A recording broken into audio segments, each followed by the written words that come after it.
Yeah. It's the Boogie ELII. You already know.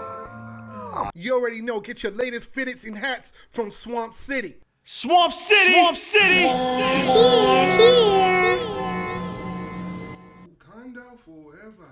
What's going on? This is the boy, the Boogie ELII show, live and direct on another show segment about the Wakanda film, movie, or whatchamacallit, something that I was not expecting.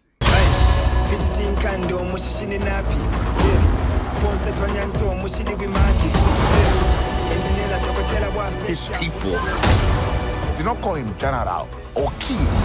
They called him Kukulkan, the feather serpent god. Killing him will risk eternal war. He's coming for the surface world.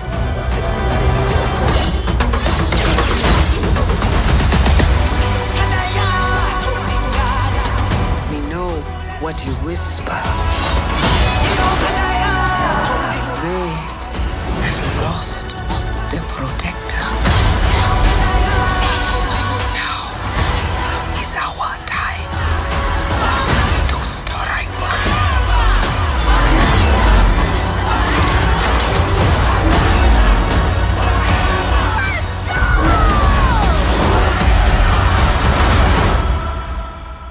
Show them who we are.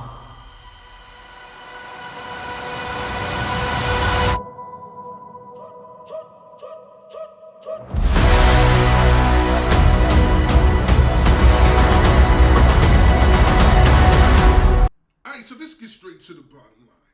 The film itself was a bit confusing at some points. It was somewhat predictable at the same time, if that makes any sense. I know it's like an oxymoron. How can it be predictable but yet complex? So one of the things I realized that what I realized and what I'm seeing in the comments about the reviews are a lot of people, when I say my people, meaning black folks, a lot of us get emotionally attached to stuff that's not even ours. First of all, it's a fiction movie. Let's start with that. It's a fiction movie. It got a lot of fiction shit that's going on with a lot of realistic, symbolic messages in the film as well. I love the fact they gave Black Panther a son. That made more sense to me. That's something that I was already predicted. I predicted that. I was like, yo, they're going to have a son in order to have a Black Panther in the future. But I'm saying to myself, if you have a son now, that means all the superheroes that we like now are going to be either old and retired, unless you're Superman and you don't age or something like that, or Thanos or whatever. But everyone else is going to be old and retired or dead by the time that little boy grows up. So that's good to have for the future. So I give it that. But not allowing the men to step in, now not allowing to show men being strong and strengthened in our own continent. When I say own, meaning the original black man and woman is from Africa. And that being stated when the other kings from Africa that came to that conjunction of a meeting to have us sit down, talk about what we're going to do, and then out of nowhere, the 100-pound Black Panther, beautiful sister by the way, just flies up from the sky, come down, and say, I got a plan. And then fights for Wakanda. Okay, cool. Not saying a black woman can't be a hero, not saying a black woman who's 100-pound cannot save lives. Obviously, that'll be stupid and very egotistical and very small-minded to say. But you got these brolic cot diesel dudes around you. You telling me not one of them could have been the next Black Panther? Or at least forget about being a Black Panther. They could have been another hero that was just going to save the Wakanda on the behalf of Black Panther. I really felt like they should have had like some type of tides, right? You know, hey, if your emperor falls, we have an agreement that we would protect you at all costs, right? like how Europe and England and all that do for America, America do for them, and that's why America is always in debt to other countries all the time. They're in debt to Chinese people, Japanese people, England people, whatever. They all in debt. So it's one of those things that would have been more believable if they would have had just took the time out to give us a storyline where black women can be the nurturer and the warriors alongside with their men. That would have been cool. But it was just like so many women was being forced to be strong. And I get it. In the hood, that is the case. But in the general public, that's not the case. There's a lot of women and men who are happy and are married, that are satisfied. And I'm going off the tangents a little bit. What I mean by that is, I'm going off of the dynamic of how they ripped the queen's husband away from the jump, then ripped the son away, who is Black Panther, and then now the daughter, aka the scientist, had to step in as, they didn't even acknowledge her as the queen. They acknowledged her still as a princess. They didn't even call her queen that one time. So, now that Panther has a son behind, he is able to be able to be called the new T'Challa, the king or whatever have you. Great story. Great.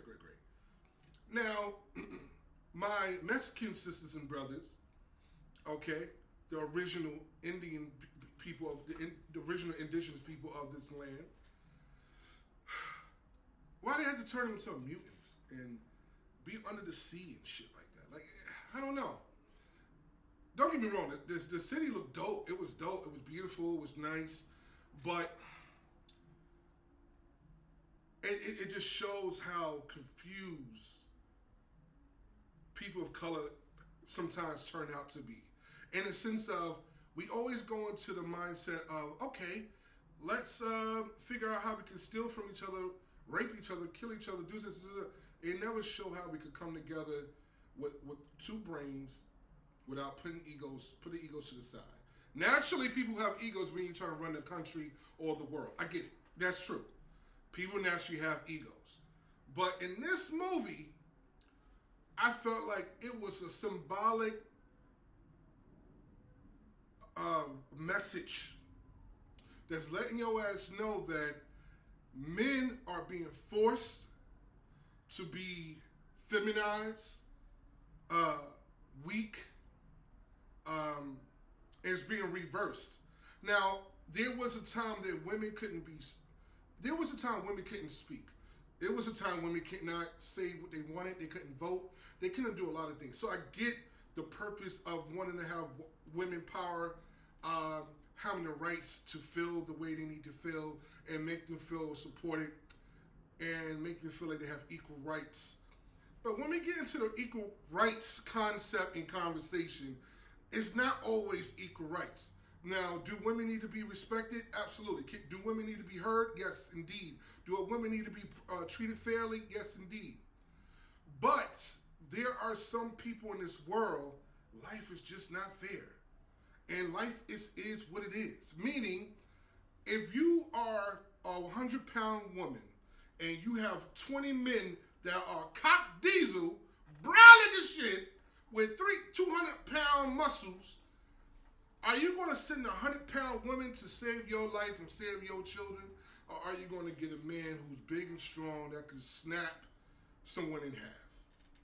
I like common sense conversations. So when you leave a comment below, make sure it has sense behind it. Don't just give me some random bullshit talking about this is what is supposed to happen. No, nigga, it's not. It's really not. So my mindset is more or less just trying to figure out I'm trying to figure out what is the purpose behind the movie fully. I feel like there was a hidden motive. And they kept riding the wave of Panther passing away. He didn't make it. And they had to react that emotion in the script. So I know it really fucked with them. I know the actors and actresses definitely was, bothered slightly, or if not a lot. So my prayers to them that have lost a friend. So, cause I'm not trying to sound or be insensitive at all, because at the end of the day, these were co-actors and actresses that worked with Chad Boseman, and Chad is the man. Rest in peace to that brother.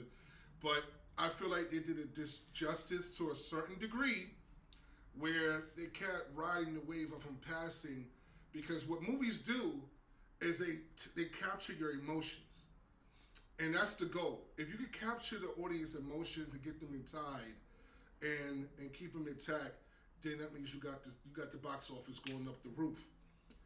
I just feel like it was not the same effect, which I already know. But most movies are like that. Most movies are not going to be the same effect like the first one. It just doesn't. It's not, because our expectations has changed, because a lot of writers have. Remember, when you're writing a movie, yeah, you have the main writer, but you got like 12 other writers with ideas, and sometimes it will affect the rest of the craft. So whoever was at the round table, and putting all this, every woman has to be strong, no woman can have strong men around them to protect them. That shit is sick and it's sad, because you see all these other movies, and I'm not trying to put a race there, but sometimes it's kind of hard not to, that have other movie trades where the Romeo will save the day. Some other person, male figure, would save the day, and it'd be a male. You don't see women saving a whole bunch of other people like that often. It's here and there. It's a hit and miss, but it's not consistent. So my whole mindset is, now we got a movie that a lot of people love and enjoy. Children are looking up to these characters. I don't know. It's really conflicted. So I don't know. I really feel like, to all my woke people out there, yes, it's true. There was a hidden message behind it. And that is, it's awakening that we don't own the movie. That's it. That's just awakening. The awakening is, we don't own the movie, so you shouldn't be upset and you should not be appalled. It is what it is. It's pros and cons. Do I like the CGI? Do I like the creativity, the art? Loved it. Love the art, love the creativity, love the actors and actresses that did their thing. I love it. But the subliminal messages, what I'm focusing on, is pushing the agenda of feminizing males. Always feeling like we have to speak only to the women. Please help me. I'm looking down at this 100-pound woman. Can you please save me? Oh my gosh. I don't want to do that goddamn thing. No goddamn pussy. Shit. So the bottom line is, I do understand. It is what it is. A lot of people out there just don't know. There are men who are protectors. Let us protect and lead. Stop saying, and I'm going off a tangent a little bit, because you know why? Because this also affects the dynamics of love relationships, where there's a lot of women out there be like, oh, men don't know how to lead no more. They don't know how to protect. They don't know how to do this. They don't know how to do that. Just move out the way and attract what you really want. You are putting the energy of what you're attracting. You are what you attract. That is a common fact. You are what you attract. If you want to attract this type of energy, you're going to get it. Lyrically, we spitting the heat. I'm a king, rising to the top. Ain't nobody stopping me. My mind is blown. That was fucking stone. It's a choice to live in double life, in the double slot. We don't doubt, we multiply. Don't cheat, we never lie. Get the money certified.